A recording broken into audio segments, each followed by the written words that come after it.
Okay, Brent. All right. You ready? I'm ready. This is the $64,000 question. Has this year's election affected America's position abroad? If so, how? Yes, and negatively. Look, I've had a number of conversations with foreign leaders over the past 3 months, 4 months, abroad and in the United States. And typically I'm the journalist, and you go and you meet a head of state or head of government and you say hi and you ask them questions. Instead, the role is reversed, and the question always is some version of what the hell is going on over there, and is Trump really going to win in state X, Y, or Z, because they're following it minute for minute.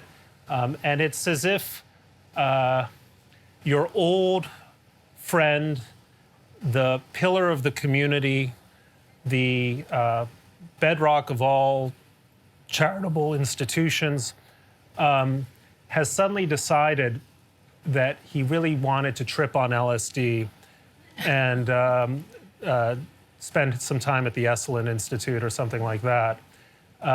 So that's really, there's a real anxiety abroad about what is happening to the US, whether Trump is a credible president, and whether the United States is going to continue to fulfill the kind of function that it has, at least for the past 70 years, as the not just the default biggest country, but a willing leader on all of the major international questions.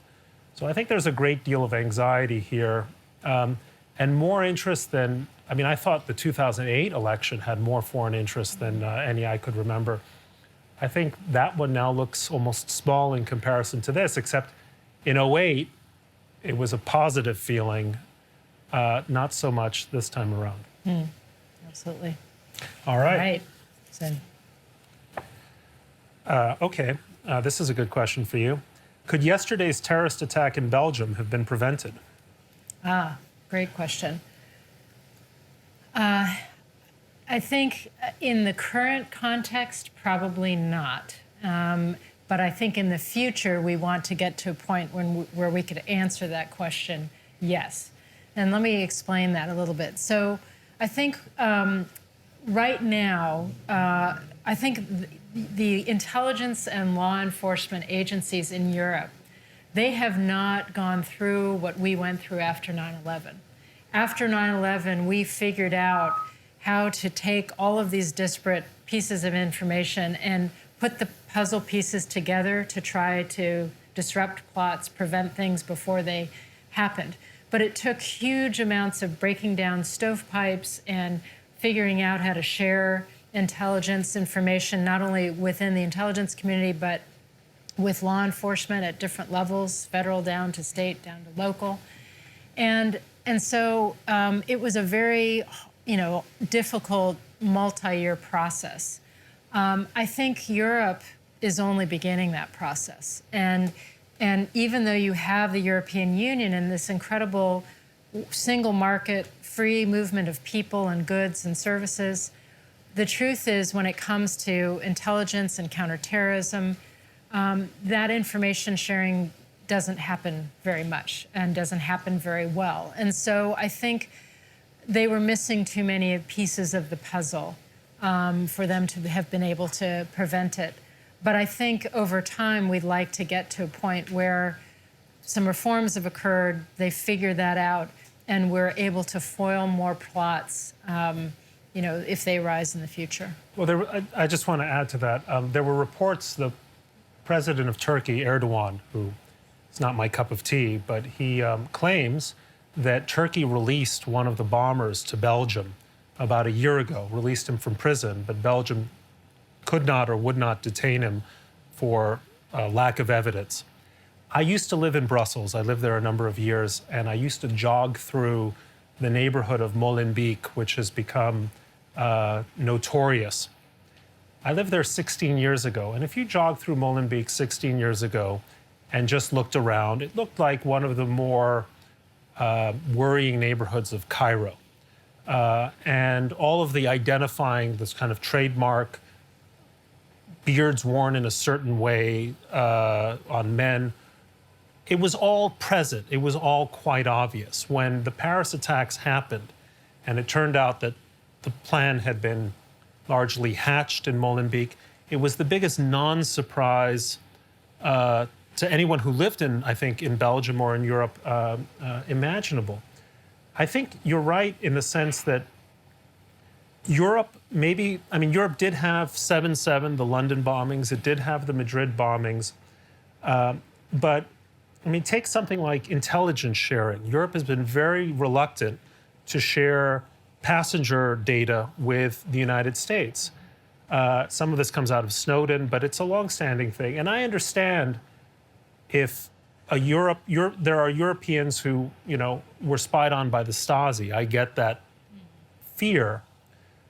But there's a risk that you fetishize civil liberties so much that you allow the Molenbeeks to take root.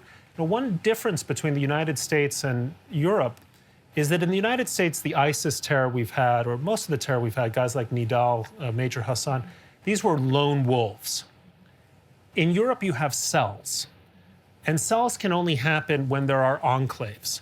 How is it that that fellow, the mastermind of the Paris attacks, how was he able to live in Molenbeek for 5 months? Dozens of people must have known that he was there. So I think that Europe has to kind of get a grip on the scale of the problem and some more seriousness about doing things within the law to stop it, because the alternative is what you have in France, which is a state of emergency now and it's entering its 6th month. Anyway. But I think there's also the larger question of you have these immigrant communities that really have never been integrated into the society.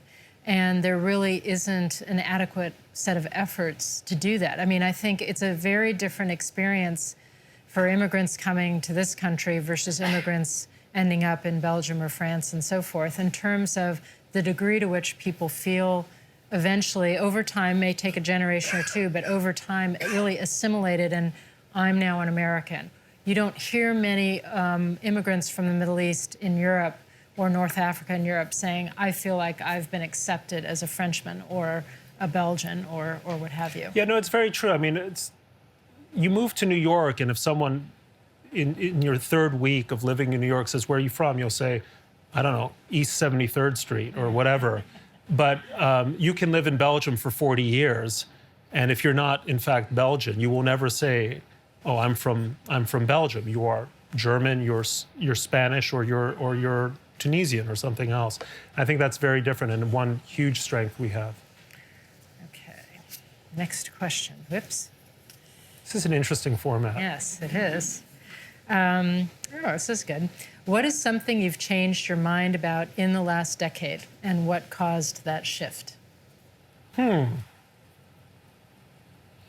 don't know if I changed my mind about it, but this is not a foreign policy thing. I was going to say what I became convinced of was the rightness of gay marriage, and I say that as a right-of-center guy. I was never exactly against it. I didn't really have a thought about it, but over time I became more convinced that any decent society should want its people to find love and respectability in the same institution. So and what made that shift happen? Was it a personal experience, or just thinking about it, or seeing societal norms change? For the longest time, it was not. It's interesting, it was so useful to force the issue to the mainstream so that you wouldn't just rely on some vague filter of I don't know, how do I feel about this, but to actually sit and think the issue through. And so everyone who brought it to prominence did that for me. I guess another issue, and this is maybe, it's related, but it's more on a foreign policy topic, was my conviction that don't ask, don't tell was a terrible policy. And a policy that essentially institutionalizes a kind of dishonesty about such a fundamental part of one's being is inherently anathema to a culture, the military, which requires absolute honesty. And it was a policy that left not hundreds, thousands of service members susceptible to blackmail, and prone to living a double life. And that was bad for the country and bad for the military. And so I'm a great critic of President Obama on all kinds of things. I thought it was fantastic when he repealed it. I thought it was one of his better days in office. And I think, oh, by the way, the military still works. Lo and behold, it's functioning as well as ever, if not better. One point I would make, and one thing that did influence my thinking on Don't Ask, Don't Tell, is that the Israeli military, which is not exactly known as having problems with discipline, morale, or effectiveness, had repealed the policy at least 25 years ago. And that was another good indication that that was a policy that was ripe for abolition. Mm-hmm. The thing I would add, watching how that was done, I think, President Obama was very smart in that he allowed time. So the policy change was announced. We are going to do this. But he gave the chairman of the Joint Chiefs a year to basically work with all of the stakeholders and get people comfortable in terms of understanding what it would actually mean in implementation. And so by the time the actual implementation day came, it was like a big, yawn. Like it was a big non-issue because everybody had gotten over it. Everybody had realized this is the right thing to do. It's not going to break the military. It's actually going to, increase the talent pool, allow people to serve openly and honestly, and by the honor code that they signed up to. And this is going to be a good thing. But I think giving people time to sort of work through the issues, be led through the issues, understanding that the decision was made was really important. All right, next question. Where's the middle ground? I look forward to talking about this as well. Where's the middle ground between the U.S. intervening to stop civil wars, destabilize regions, and letting sovereign states determine their own course, no matter how dire they might seem? I guess the question is Syria. I think that there should be a middle ground. But I think to answer that question, we really have to have some honest reflection about what should we learn from the last 15, 20 years. It'd be interesting to see if we share similar lessons. But, the first lesson I take away is make sure your intelligence assessment of the situation is actually identifying the facts on the ground correctly before you intervene. When you start a war, make sure you're starting it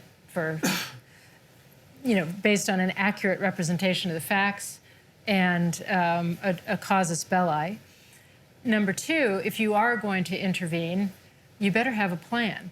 And that plan better go beyond the first part, the easy part, which is taking down a regime, to say, then what? To be able to answer the then what question. And oh, by the way, how does this relate to our interests? How does it relate to what we're trying to achieve more broadly over time?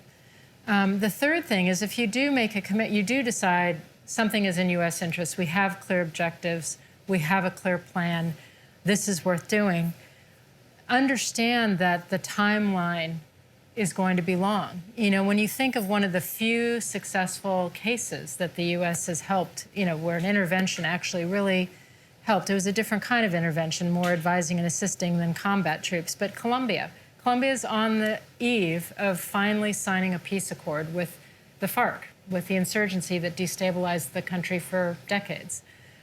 We have been, I think it's now 3 or 4 administrations that have been working with Colombia toward this end. I mean, this has been a long, long process.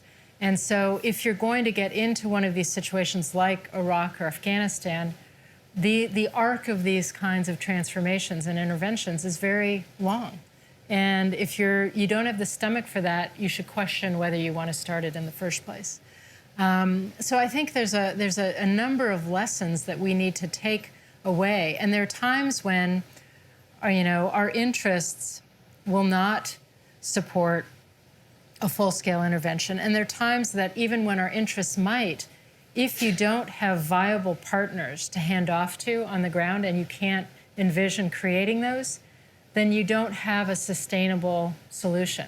And I think that's been a real challenge for us in Iraq and Afghanistan and now in Syria, is having partners who, even if the U.S. made more of a commitment to do more on the ground, would there be partners on the ground that could sustain the success, that would probably almost certainly be achieved through a great deal of sacrifice. I think one thing to bear in mind, and I agree with almost everything you said, which is really dispiriting for this audience that I think wanted us to rumble. One thing to bear in mind is that civil wars, especially in countries that have borders with lots of neighbors, they don't abide by the vaguest rule. I mean, what happens in Syria doesn't stay in Syria. And that's particularly true if you consider that Syria has borders with Lebanon, Turkey, Iraq, Saudi Arabia, Jordan, Israel. It's also true because the sectarian and ethnic makeup within Syria crosses state lines, as it does with the Kurds who are in northern Iraq, Turkmen in both sides of the border with Turkey, and so on. And so when we think prudentially about where we might intervene and where we might not, that ought to be a consideration. What is the likelihood that this particular brush fire becomes a full-scale neighborhood form of arson or a wildfire? A second thing is to think that it's possible to achieve great things with relatively small inputs. And the model here, to me, is the intervention in the Balkans in the 1990s. People, I think when it came to Syria, people thought, oh, the only way to stop it is to redo Iraq. And no one wants to redo Iraq, so better to stay out of it. And the idea that there could be a possibility of a combination of a modulated intervention with some very imaginative strategic thinking didn't happen as it ought. And what happened in the Balkans? Okay, think about it. You have a country that's really not a country. It's five or six or seven different ethnicities stitched together in the aftermath of the First World War. It falls violently apart. There is a strongman who is the source of a great deal of the killing, although some of his opponents aren't such saints themselves. The war burns on and on. When President Clinton came to office, reportedly in 1993, he read a book by Robert Kaplan called Balkan Ghosts. And the lesson of Balkan Ghosts is these antagonisms go back hundreds of years. And so the idea that they're amenable to some kind of solution, that they aren't going to simply burn and burn and burn, is foolish. And Balkan Ghosts had enough of an effect on President Clinton at the time to approach the war much as President Obama approached Syria, or has approached Syria. Let's stay out of this. But then Srebrenica happened. Sarajevo was under siege for 4 years. And a moment came when President Clinton, by the way, backed by Republicans in Congress like Bob Dole, ordered NATO forces to bomb Serb proxies that were surrounding Sarajevo. And in a relatively short space of time, basically destroyed them from the air.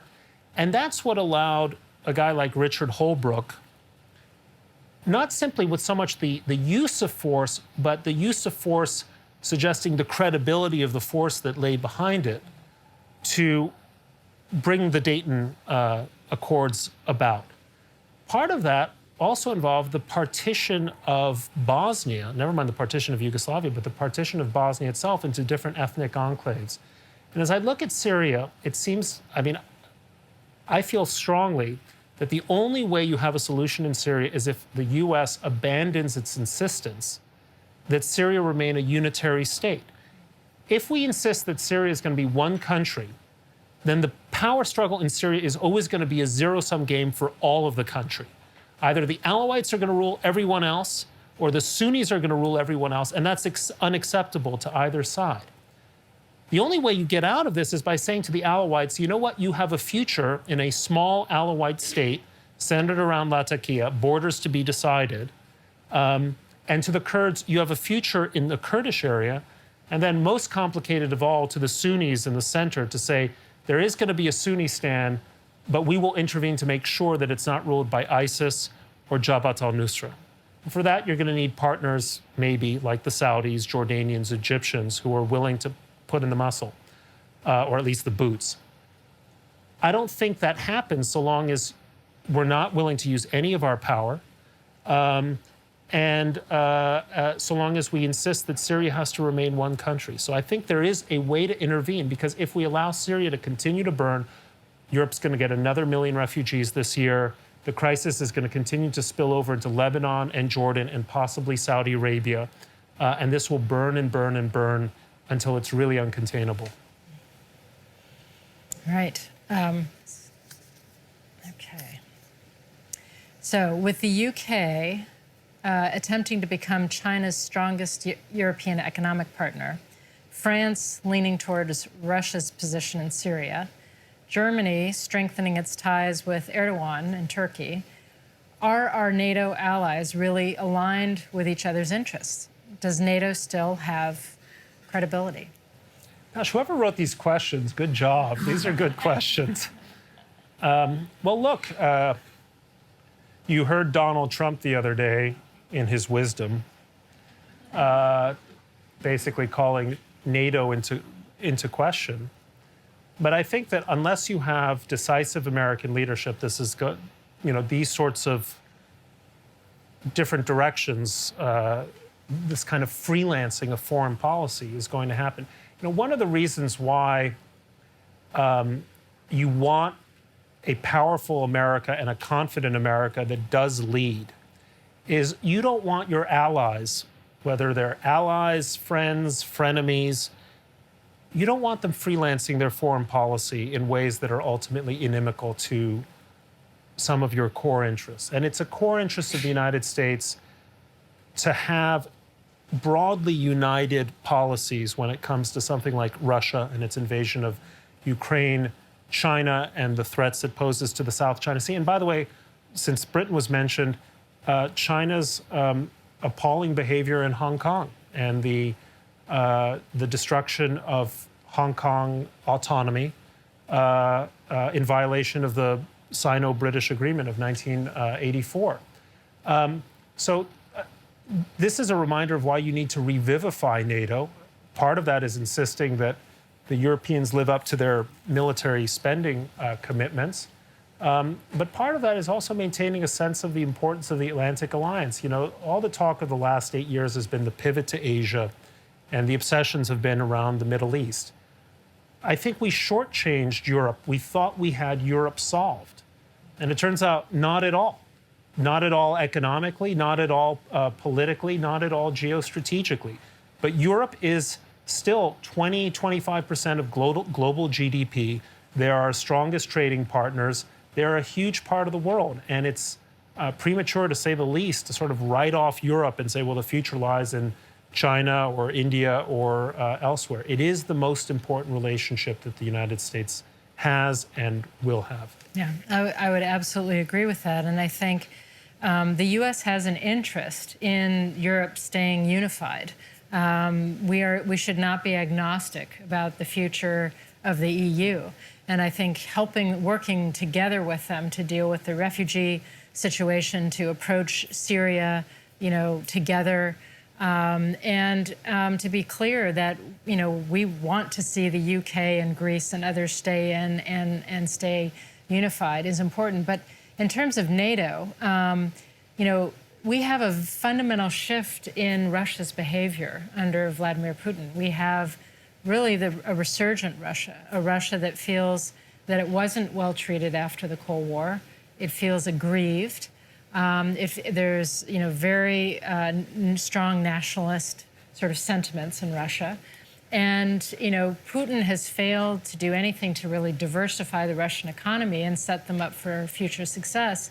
And so he's tapping into that nationalist sentiment by going into reclaim Crimea or trying to reestablish a sphere of influence by invading eastern Ukraine, or projecting power into the Middle East to show the world that, Russia's back as a great power. That kind of Russia, which I think is going to be with us for the foreseeable future, is a threat to Europe. And we, as NATO, have to sort of, for the first time since the end of the Cold War, think about what does it mean to make a mutual defense commitment? What kind of capabilities do we need? What kind of posture do we need? How do we make very clear to Putin that we have the resolve and the capability to deter any sort of action against the Baltics or any other NATO members? So really reinvesting in deterrence and reassurance in Europe, that was sort of dismissed as, Cold War thinking. Well, we have a Cold War thinking leader in Russia who has made substantial military investments and who has demonstrated his willingness to break international law and come across international borders. Europe has to be an area of focus for us again. I think what Putin has demonstrated is, let me backtrack. I once spoke with a Russian who had been involved with Putin's government in its very early months, and then this gentleman figured out that Putin was not a reformist, and he fled the country. The first of many, I might add. And he made an observation to me, which I found fascinating. He said this to me about 10 years ago. He said, Putin does not conduct a foreign policy per se. He conducts operations, which is a really interesting insight. If you're Henry Kissinger, you think about foreign policy, or Michèle Flournoy, the direction that the country takes over years, and Putin is a spy, and spies conduct operations. And if you think of every single foreign policy move, major foreign policy move that Russia has made, the invasion of Georgia, cutting off gas to Ukraine in the middle of winter, the way in which he entered Syria, the little green men in Crimea, the starting a bogus revolution in eastern Ukraine. It's all been done as operations, right? That's what NATO should expect in a Latvia or an Estonia, countries that have large ethnic Russian populations. What happens if tomorrow there's an incident? Let's say a Russian Orthodox church is defaced in Lithuania. And there is suddenly a popular movement for the defense of orthodoxy, and people march into a street. And these people somehow are wearing watches that are not in Lithuania's time zone. This happened, by the way, in Ukraine. But there's a popular unrest. This is the way in which it would happen. And so this ambiguous form of warfare, which is to say not Warsaw Pact troops pouring across the Fulda Gap, but a situation which would force Ukrainian authorities to maybe clamp down, have an incident. That's the way in which he's going to act. The country that worries me most right now is Moldova, which is not a member of NATO, but it's a European country that would like to be a part of the West. And I was very dispirited in the president's interview with Jeff Goldberg. Jeff brought up Moldova as an example. And the president's answer to me made it seem crystal clear that if Russia were to try to seize Moldova, and we were told to get wonky, there's a Russian enclave, I've been there, believe it or not, called Transnistria on the other side of the Dniester River. They still wear Soviet insignia. It's a bizarre place. That he sort of said, well, Moldova, it's clear we're not going to go to war for Moldova. And probably most of you are saying, thank God we're not going to go to war for Moldova. But if you're Moldovan, you're going, I think the president just signed us into Russia's sphere of influence. Those signals become invitations, just as when Dean Acheson in 1950 foolishly suggested that South Korea was not in America's core sphere, and it was seen as an invitation to Kim Il-sung to invade. So we have to also be careful at the political level, even when you're giving interviews to Jeff, what you say. Here, should we go to the next question? Yes. Yeah. This is for you, right? I think you're going backwards. Am I going backwards? Oh, yeah. Okay. Sorry. Okay. Can Israel depend on the U.S.'s unconditional support? Is unconditional support still in America's interest? So I'm one who believes that the U.S. commitment to the state of Israel and its security, its right to exist, is so grounded in of the history of the Holocaust and how the Israeli state came into being that the answer to that question has to be yes. But I think when people talk about a steadfast guarantee, an ironclad guarantee to the security of the state of Israel, I actually believe that on both sides of the aisle, most American leaders really mean what they say. That said, I think even those, and I would put myself in this category, who feel that commitment are deeply worried about the state of what's happening there. We have a situation where there's a huge rise of violence, stabbings, bombings, incitement, and so forth. We have a situation where you have a divided Palestinian Authority with the Palestinian Authority in one, led by Abbas in one camp, and then Hamas, which is a designated terrorist group, being the Palestinian leadership in the Gaza area. So a divided Palestinian leadership, one part of which is absolutely committed to the fact that Israel should not be allowed to exist. On the Israeli side, you have, I think, a political leadership that doesn't feel that it has the political space to even negotiate seriously in the peace process. At the same time, though, you have demographics. And one of the things about demographics is they keep marching along no matter what our policies are. And the demographics in Israel, inside Israel, I'm not talking about the Palestinian territories, but inside Israel, the demographics are such that the Arab Israeli populations are growing at a faster rate. So there will be a point in time, I don't know if it's 20 years from now or 25 years from now, but some time in most of our lifetimes, when Israel will come to a crossroad and have to decide, are we going to be a Jewish state or are we going to be a democratic state?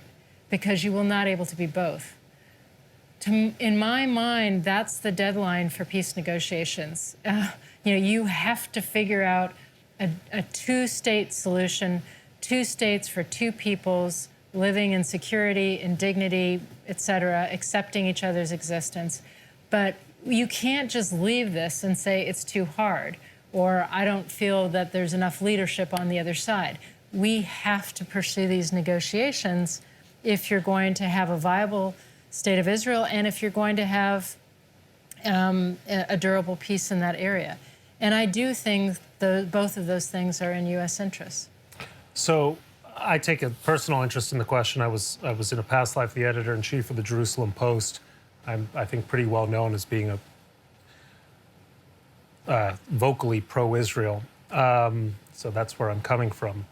Can Israel depend on the U.S.'s unconditional support?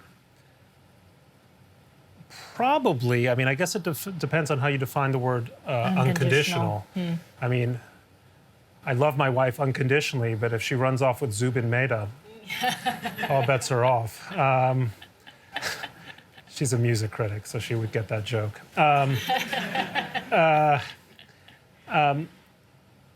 don't think Israel should not think of itself as depending on unconditional support. And what I mean by that is that it's good to have rock-solid friendships. Don't risk your life on them. And one of the things that is part of the U.S.-Israeli alliance is the notion that Israel should be able to defend itself by itself. That is to say, who knows who becomes president? We've suddenly discovered in the last 6 months that all kinds of characters are liable to become president. And Israel spent its first 19 years without unconditional American support. You don't want a relationship in which you stop thinking about your other options. That's not to say you want those other options, but it can't become a blinder. Now, is unconditional support still in America's interest? I would say yes, and I would ask you to think about it this way. Years ago, Patrick Buchanan, really a despicable character, but that's another story, said something like, why is America, this was during the first Gulf War, he said, why is America going to war in Saudi Arabia, Kuwait to defend Israel, or some words to that effect. And I remember that sentence stayed with me because it was so false and the finger was pointed in such a telling way. But I was thinking, the United States has gone to war to defend Kuwait, Iraq, Afghanistan, Somalia, Bosnia. I'm just thinking about recent cases where we've deployed troops. And troops have died for all of those countries. American troops have died. As far as I'm aware, no American soldier has ever died for Israel. Not one. That's because Israel, uniquely among our allies, defends itself. We have tens of thousands of troops in Germany. We have about that number in Japan, also in Korea, Britain, Italy, rich countries. But we still are there, and we should be there, and we're defending them. What's funny about the Israeli relationship is it's the one country that we kind of are pretty sure will be able to fight its corner. And that's pretty good to have as an ally. And I know that Israel comes in for this, what I think is insane criticism and totally disproportionate criticism. But think about it. Imagine if your daughter were thrown out of a plane 40,000 feet above the Middle East, and she had a parachute, and she could steer the parachute into Lebanon, or Jordan, or Syria, or Gaza, or the Sinai, or to Tel Aviv. Where would you want her landing? I think it's a fair question to ask. The only country in which women have rights, equal rights, is Israel. The only country in which you'd want to be a gay person is Israel. The only country in which the government actually puts its corrupt politicians into jail, currently a president and a prime minister, is Israel. Well, Egypt has its former president in jail, but that's another story. That is a country that deserves a great deal of respect, and certainly one that deserves American support. Going backwards again. It's, you see, this is why she gets big jobs. Yeah. Will stronger U.S. relations bolster Iran's liberalization or further empower the religious government? How do you think Americans should think about Iran's future? Oh, that's a really good one. Who wrote these? Yeah. So, props to the writer. So first of all, let's talk about the status of U.S. relations with Iran after the Iran deal. Whether you were for or against this nuclear deal, it's really an arms control agreement to try to halt Iran's nuclear weapons development, or their capability development, for at least a decade. But it doesn't answer the question of which direction U.S.-Iran relations will go in more broadly. There are some who believe that this nuclear agreement will pave the way for the removal of economic sanctions, which is happening by and large, and an opening economically of Iran to Western investment and so forth, and that this will gradually be supportive to the more moderate elements in Iran and will gradually open up the society and create the conditions where the Iranian people, who are actually very pro-Western and very interested in integrating to the global economy, will, manage to choose a different kind of regime. It's a wonderful theory. Maybe it will happen over a very long period of time.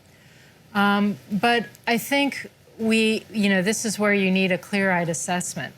This regime in Iran is still actively today supporting terrorism across the region, whether it's Hezbollah in Lebanon or sort of proxies that are trying to undermine Sunni regimes in the region.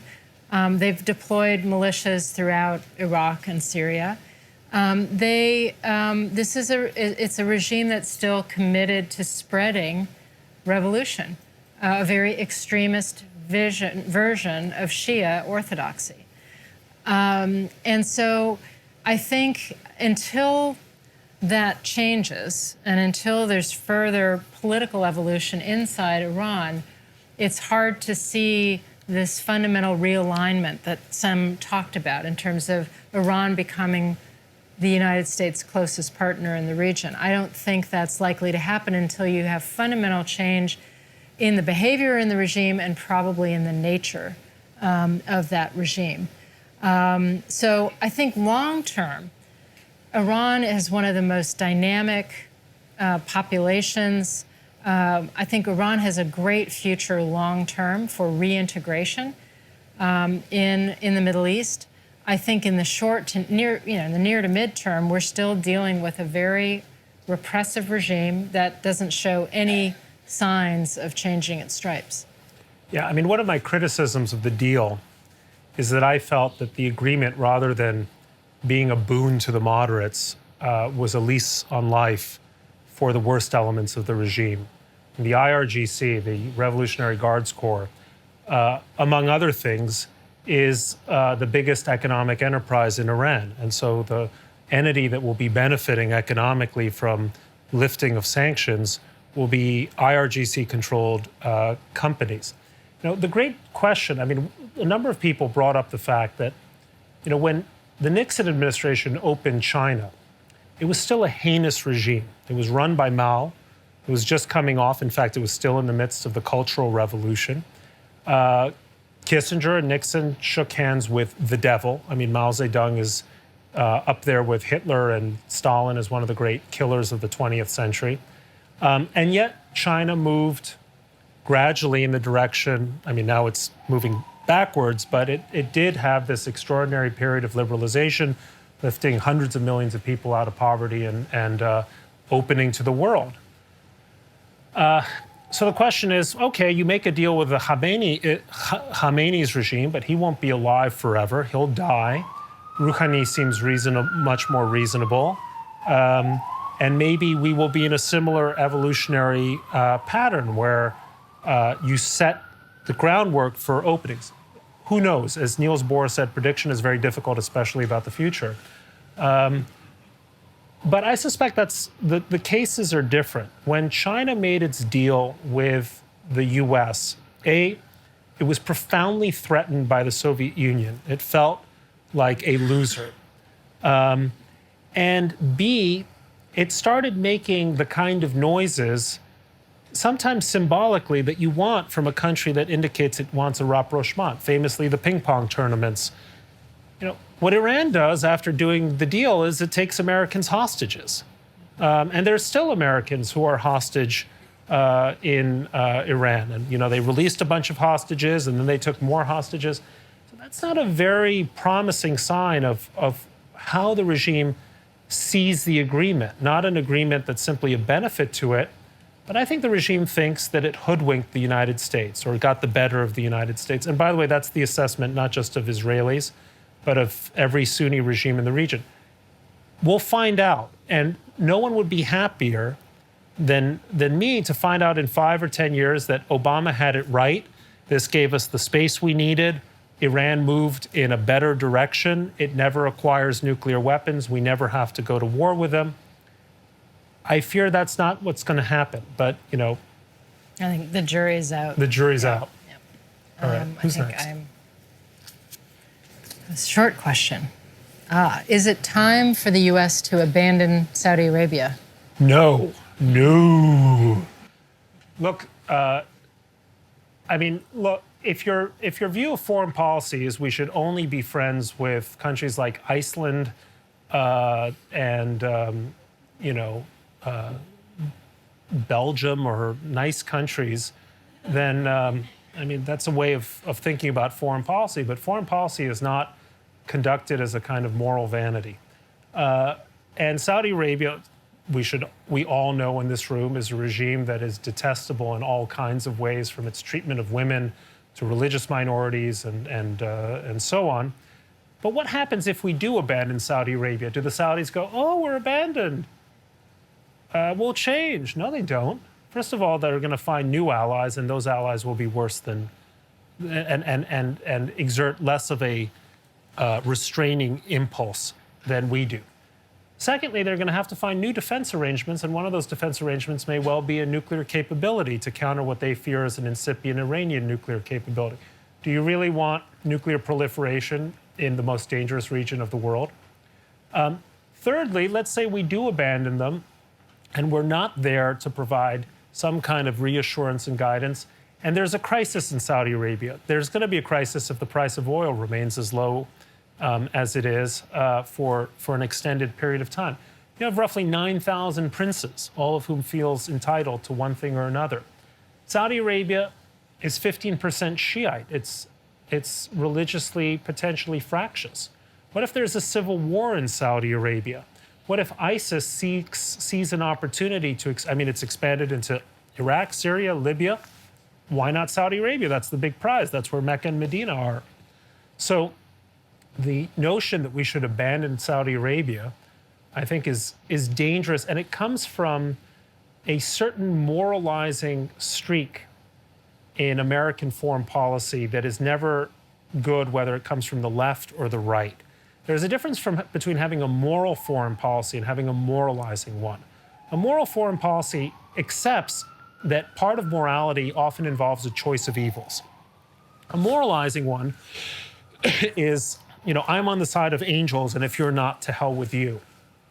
And we've run into trouble when we had a moralizing foreign policy, whether it was the Jimmy Carter moralizing, which abandoned the Shah, or the moralizing which led us to try to install Jeffersonian democracy in Iraq. Yeah.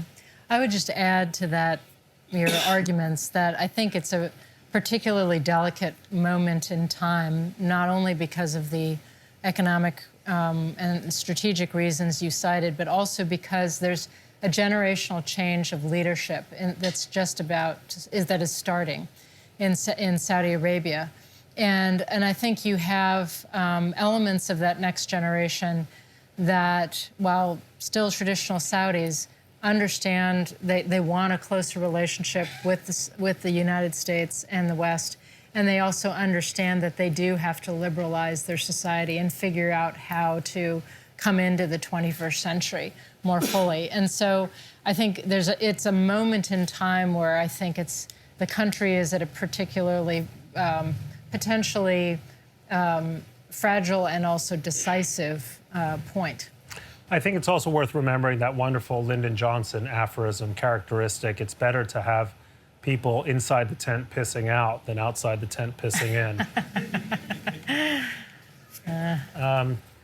As the refugee crisis in Europe and Turkey has grown and Europe's economy has wavered, populist parties have made significant gains throughout the region. What does that mean for global security?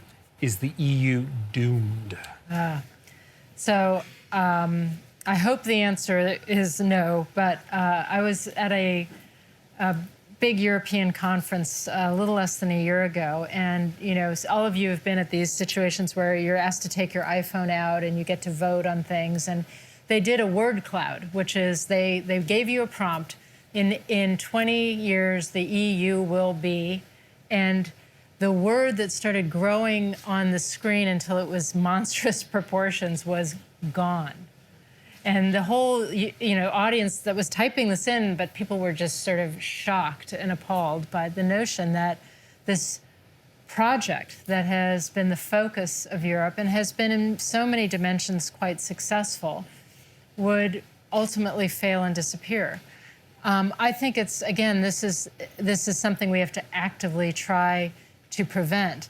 But I do think the premise of the question is right, which is that Europe is under enormous economic pressure because they have pursued a set of economic policies that have not stimulated recovery along the lines that we've been able to experience, although that's still a work in progress. But that they are really struggling economically.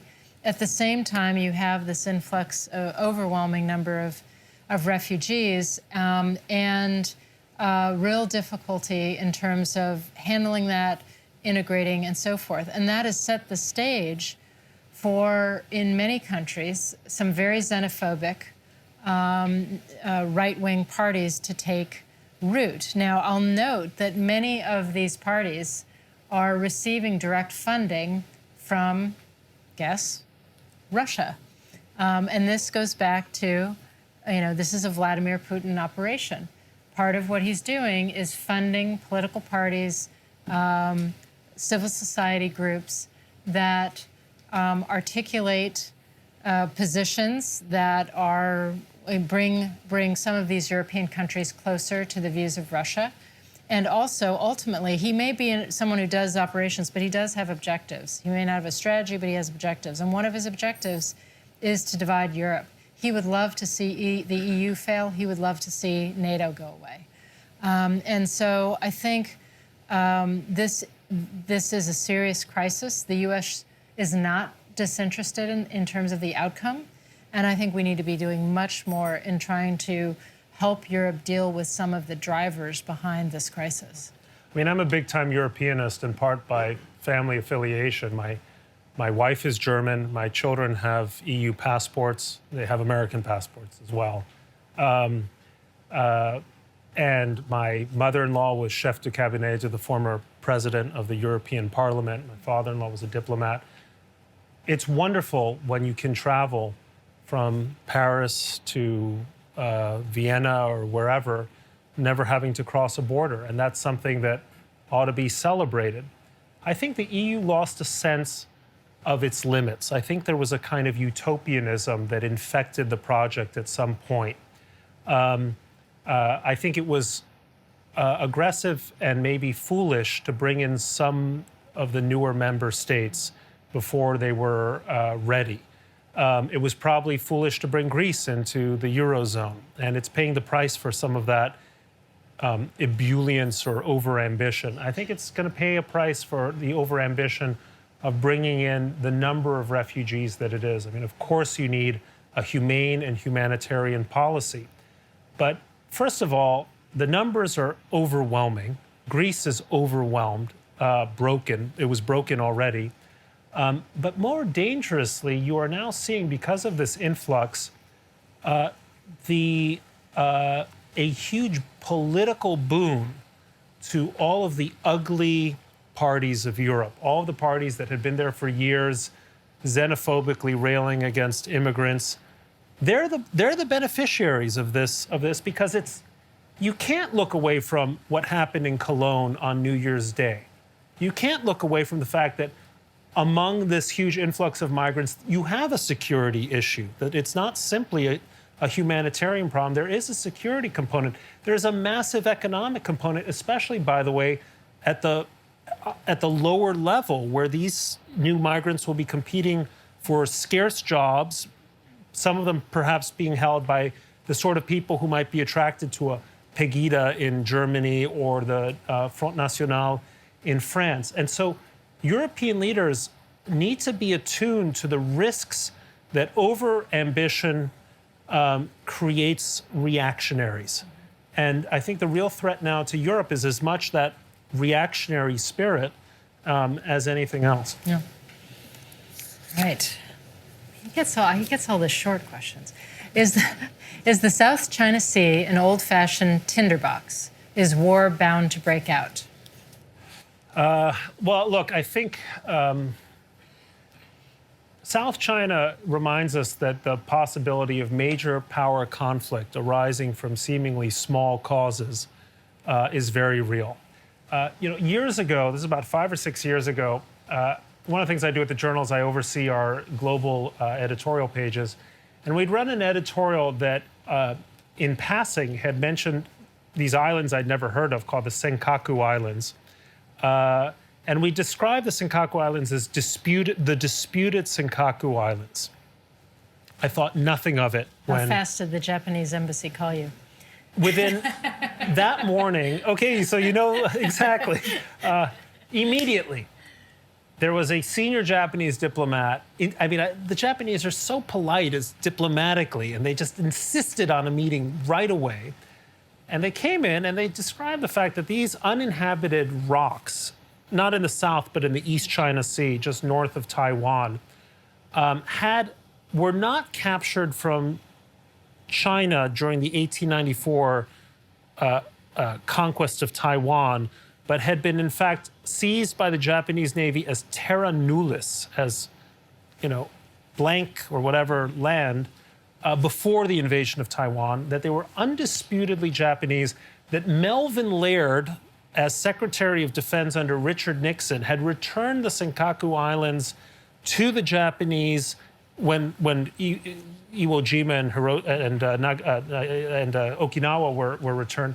They went on and on about this, and I thought, God, these Japanese are such bizarre people. Well, going on and on about these uninhabited rocks in the middle of the ocean. Well, it very quickly became apparent that the Japanese were onto something, and I just didn't know what I was talking about. Not the first time. Because soon the Chinese were sending fishing boats, coast guards. They were declaring air defense identification zones over the Senkaku Islands. They were applying the same kind of tactics to first dispute the sovereignty of the islands, to controversialize it, and perhaps to gain a concession. And that's, of course, what they're doing in a bigger way in the South China, in South China Sea. Now, I mention all this because as this happened with the Japanese diplomats, I was reading Winston Churchill's History of the First World War. It's a wonderful history. And the history begins not in Sarajevo, but it really begins at a place called Agadir, which is a bay in Morocco, in southern Morocco. And in 1911, this uninhabited bay in southern Morocco was visited by a small German gunboat. And Churchill has this wonderful line in his memoir in which he says, all the alarm bells around Europe began to quiver. It's just such a wonderfully Churchillian, began to quiver. Why was that? The Germans sent this gunboat in.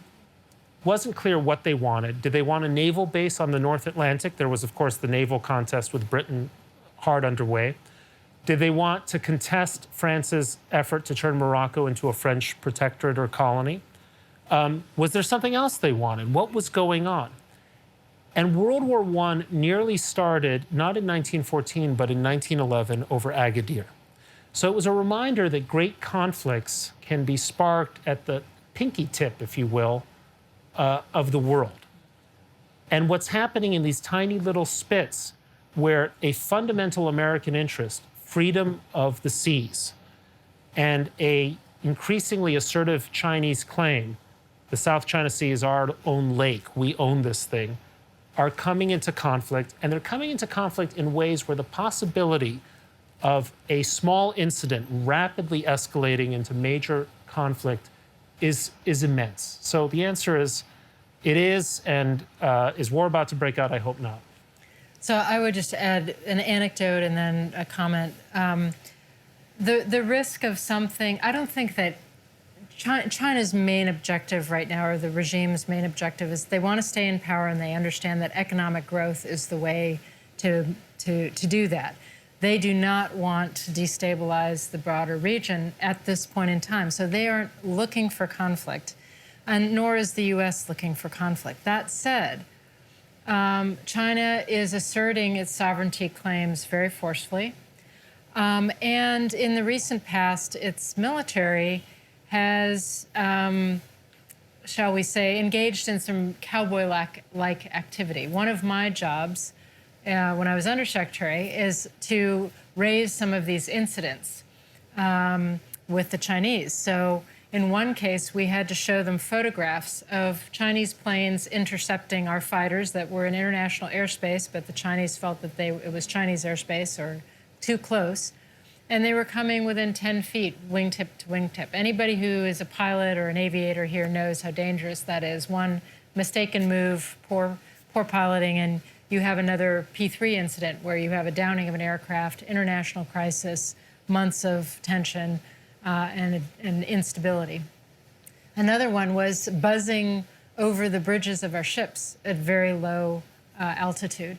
And so they were doing some fairly dangerous thing. And this one all the way, they didn't listen to me, even though I showed them the pictures. It took Vice President Biden going and showing President Hu the pictures to say, will you please stop? This is not the way to behave. You're asking for a miscalculation, some accident that puts us into a conflictual situation.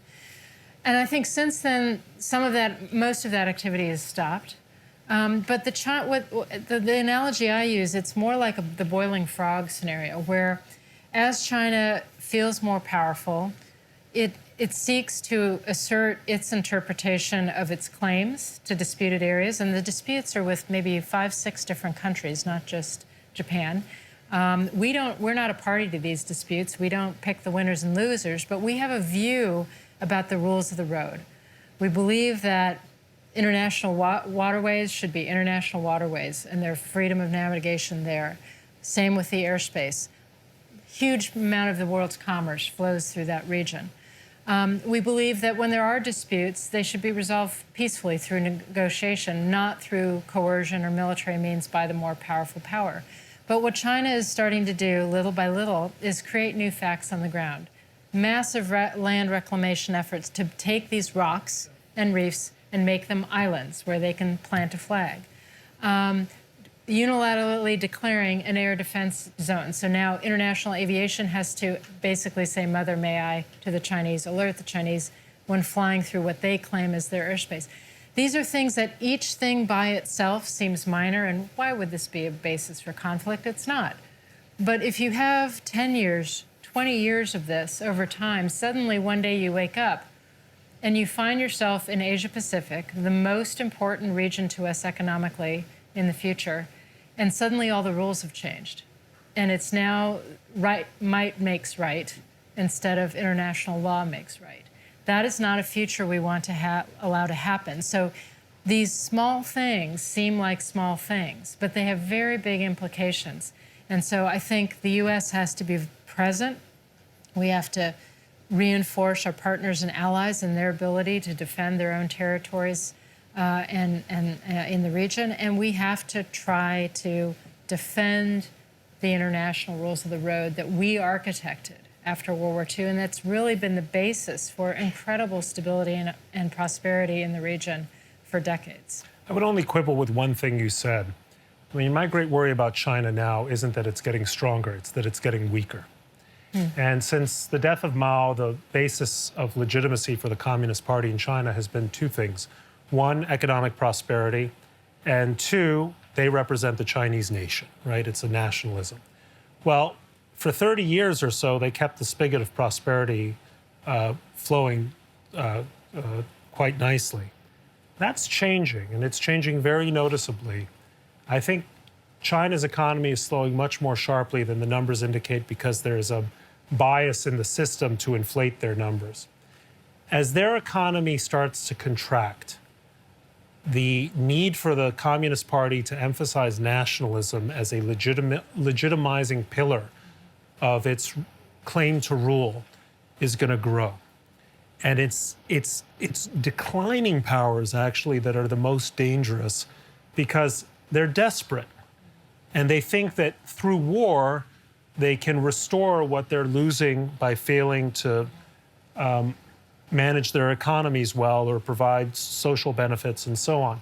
That's what really terrifies me about the China under Xi, that this is a guy who I think is overmatched by his economic problems and is going to be tempted in the way that the generals in Argentina were tempted to do something really very rash. On an optimistic note.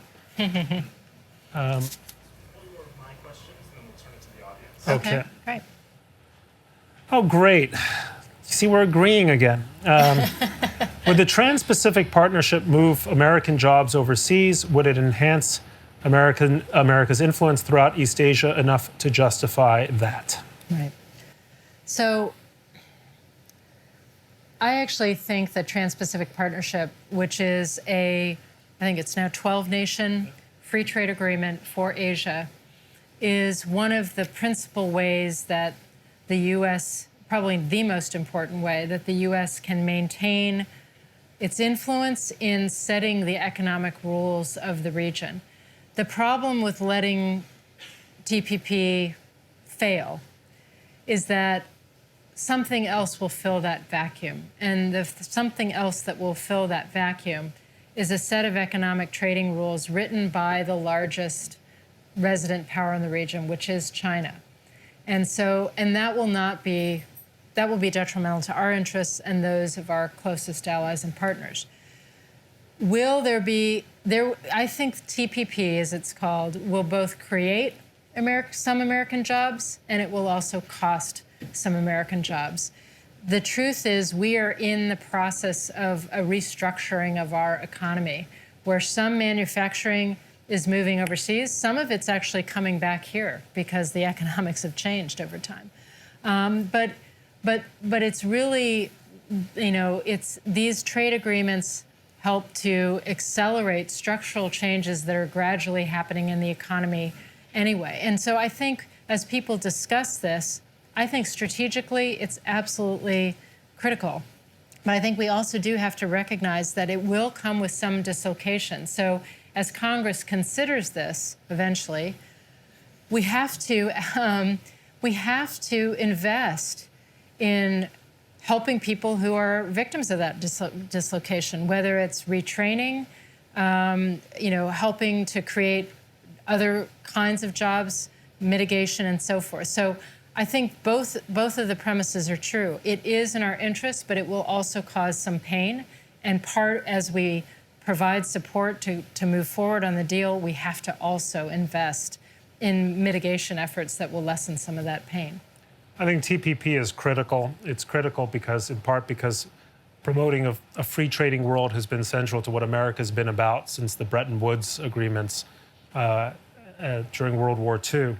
And if we start moving back on trade and start thinking of trade not as a win-win proposition for both sides of the trade, but as a we win, you lose, or you win, we lose, the way my favorite presidential candidate speaks of it, we're on the road to Smoot-Hawley. We're on the road to a dark place that we only got out of after World War II. And it's depressing to me that so many of the leading candidates, Hillary among them, have backed away for, I think, politically opportunistic reasons from endorsing a clear winner for America. I would only say, on the economics, Bastiat, the great French economist, used to write about the seen and the unseen, the visible and the invisible. And one of the paradoxes of trade is that every job lost to trade is visible. But the jobs created by trade are not quite so visible. So yes, a manufacturing company, say Ford, moves a plant to Mexico because labor costs in Mexico are lower than they are in Michigan or I forgot, Indiana. On the other hand, if you're spending less money on a better car, as I think most Americans realize we've been spending on high-quality Japanese cars or Korean cars, that saving is going somewhere. It's being, in effect, reinvested in some part of the American economy. And so the truth is that in the years since NAFTA, the U.S. has been the world's greatest engine of job creation. And there's just no evidence to show that after NAFTA, we became, the unemployment rate, the giant sucking sound of Ross Perot fame came to pass.